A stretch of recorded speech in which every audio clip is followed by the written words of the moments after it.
Friday the 13 ngayon mga kapatid, at maraming nagsasabi na ito daw isang malas na araw. So mga kapatid, mga kaibigan, kung ikaw po ay isang Katoliko, kapag naniniwala ka po na malas ang Friday the 13, yan po ay paglabag po sa unang kautusan ng ating pong Panginoong Diyos. So, yan po ay nakasaad sa katisismo ng ating simbahan, kaya magsuri, mag-aral ng mabuti upang hindi po tayo maliko o maligaw ng landas sa ating paniniwala at pananampalataya. Hindi po malas ang Friday the 13 mga kapatid, bagkos wala pong malas na araw, dahil ang lahat ng araw po ay araw na ibinigay po ng Panginoong Diyos po sa atin. Ang gawin lang po natin ay maniwala tayo, magtiwala tayo sa Kanya.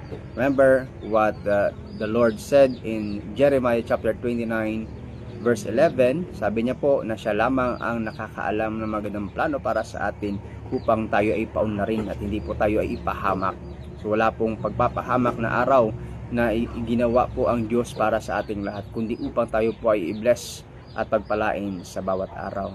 Kaya nga po mga kapatid at mga kaibigan, huwag agad maniniwala o basta na lang maniniwala sa lahat ng mga nakita sa social media at nagsasabi kapag Friday the 13 daw ay malas.